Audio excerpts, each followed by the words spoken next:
WBSLSTর কয়েকটি গুরুত্বপূর্ণ আপডেট রয়েছে। গতকাল মধ্যশিক্ষা পর্ষদ থেকে দুটো নোটিশ পাবলিশ হয়েছে।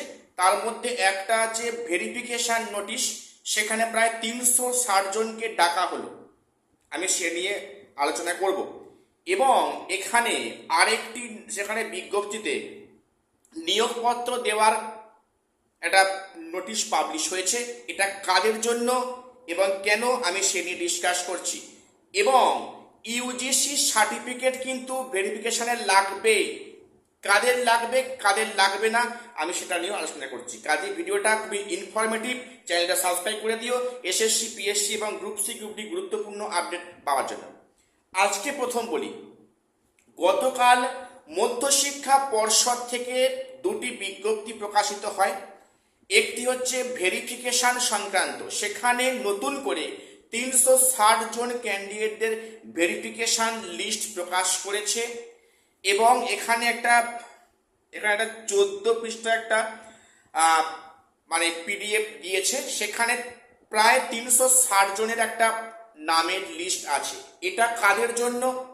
এটা নবম দশমের জন্য নয়, এটা একাদশ দ্বাদশে যে সমস্ত সাবজেক্টে কাউন্সেলিংগুলো হয়ে গিয়েছে তাদের কিন্তু একবার ফাইনাল ভেরিফাইয়ের জন্য ডাকা হয়েছিল কয়েকদিন আগে। আজকে এটা সেকেন্ড ভেরিফিকেশন লিস্ট 11-12 এটা কিন্তু ফাইনাল ভেরিফিকেশন।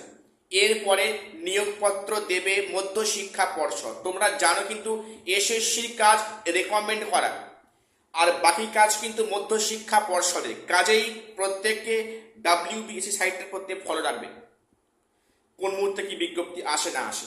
এবারে এখানে যে 360 জনের লিস্ট দেওয়া আছে এইবারে এবং আগের বারে নিয়ে প্রায় 700 মতো মনে হচ্ছে, আমাদের সংখ্যাটা এইটার খেয়াল নেই।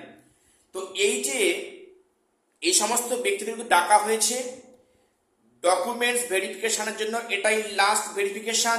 এরপরে তাদের কিন্তু অ্যাপয়েন্টমেন্ট লেটার দেওয়া হবে বা নিয়োগপত্র প্রদান করা হবে। এখানে বেসিক্যালি 12খানা ডকুমেন্টসের নাম বলেছে, একটু মন দিয়ে শুনবে। এখানে 12খানা ডকুমেন্টসের নাম বলেছে, তার মধ্যে 1 থেকে 11 সব ঠিকঠাক আছে, কিন্তু 12 যে নম্বর যে ডকুমেন্টস আছে সেটা হচ্ছে ইউজিসি সার্টিফিকেট লাগবে। এখানেই প্রশ্ন, এটা সার্টিফিকেটটা কোথায় পাবো, কেন দিতে হবে, কাদের লাগবে কাদের লাগবে না, একটু মন দিয়ে শুনবেন। যে সমস্ত ক্যান্ডিডেটরা এসএলএসটি একাদশ দ্বাদশে কাউন্সেলিং করে এসেছে, মানে তারা এবার নিয়োগপত্র পাওয়ার অপেক্ষায়, তাদের মধ্যে যে সমস্ত ক্যান্ডিডেটরা গ্র্যাজুয়েশন বা মাস্টার ডিগ্রি ওয়েস্ট বেঙ্গলের বাইরে কোনো ইউনিভার্সিটি বা কলেজ থেকে করেছে, সেই ইউনিভার্সিটি বা সেই কলেজটা ইউজিসি গ্র্যান্টেড কিনা তা দেখার জন্য বা জানার জন্য এই সার্টিফিকেট।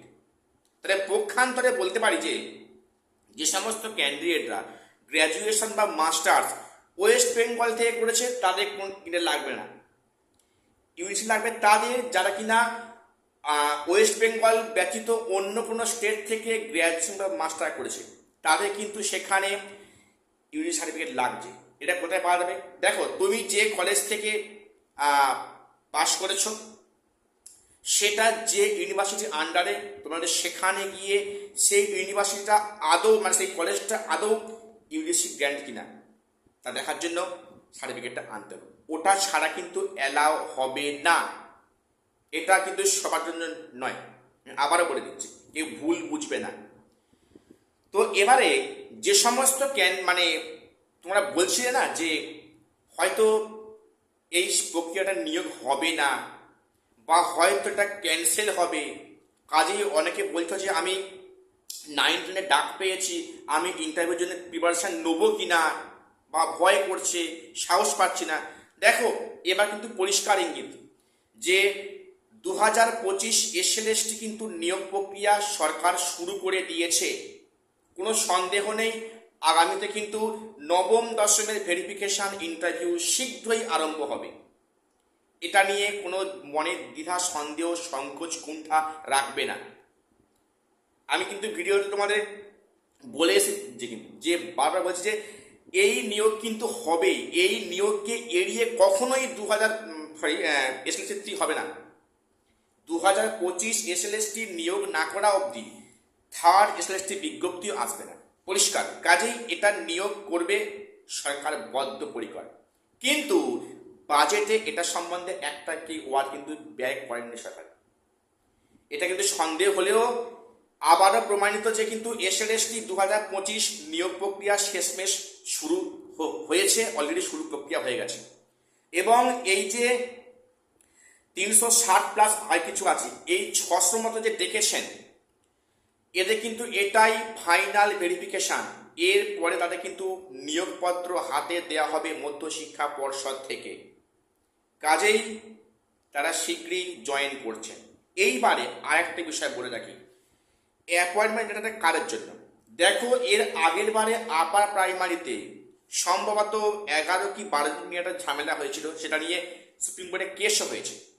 সেই কেসের রায় মোতাবেক তাদের কিন্তু প্রত্যেককে পুনরায় স্কুলে জয়েন করাতে হবে এবং তাদের মধ্যে মাত্র একজনকে সেখানে নিয়োগপত্র দেবে, সেই মর্মে বিজ্ঞপ্তি দেওয়া হয়েছে। এবং ধাপে ধাপে হয়তো বাকিদেরকেও বিজ্ঞপ্তি দিয়ে ডাকা হবে নিয়োগপত্র দেওয়ার জন্য। এটা কিন্তু আগের লাস্ট আপারের ক্ষেত্রে। এবারে যে ভেরিফিকেশন যে হবে, ডেটটা হচ্ছে জুলাই মাসের 3 তারিখ, 3/7, 7/7 এবং 8/7, অর্থাৎ জুলাই মাসের 3 তারিখ, 7 তারিখ এবং 8 তারিখ। এই কদিনের মধ্যে কিন্তু ভেরিফিকেশনের কাজটা কমপ্লিট করতে হবে, যেটা করবে মধ্যশিক্ষা পর্ষদ। কাজেই প্রক্রিয়া কিন্তু শুরু হয়েছে। এইবার একটা প্রশ্ন বলি যে চলতি প্রক্রিয়া কিন্তু 9-10 কবে শুরু হবে? এখনো অবধি এসএসসির কোনো চেয়ারম্যান নিয়োগ নেই। এ নিয়ে প্রত্যেককে নিশ্চুপ যে এসএসসির এখনো চেয়ারম্যান নিযুক্ত হননি কেন। দেখো, এসএসসির কিন্তু কাজগুলো এখনো স্টপ আছে। কাজ শুরু করেছে মধ্যশিক্ষা পর্ষদ। এসএসসি চেয়ারম্যান নিয়োগ না হওয়া অবধি, যেটা খবর শুনলাম, এসএসসি চেয়ারম্যান নিয়োগ না হওয়া অবধি নবম দশমে কিন্তু ভেরিফিকেশনের কাজগুলো শুরু হবে না বা ইন্টারভিউ কাজ শুরু হবে না। কাজেই আশা রাখছি আগামী কিন্তু কয়েক সপ্তাহের মধ্যে এসএসসি চেয়ারম্যান নিযুক্ত হবেন এবং এই 9-10 সমস্ত প্রক্রিয়া, শুধু তাই নয়, 11-12 কাউন্সিলিং প্রক্রিয়া শুরু হবে। আর শুরু হলে কিন্তু ঝড়ে গতিতে কাজ আগামী, আবারও বলছি। কাজেই তোমরা যা ডাক পেয়েছো 9-10 ইন্টারভিউতে, প্রস্তুতিতে কোনো খামতি দিও না, নাহলে পরে তো আফসোস করতে হবে। বি কেয়ারফুল, বি পজিটিভ, নিয়োগ কিন্তু হচ্ছেই। আজ এটুকুই আপডেট দেওয়ার ছিল। চ্যানেল সাবস্ক্রাইব করে দিও। দেখা হচ্ছে পরে ভিডিওতে।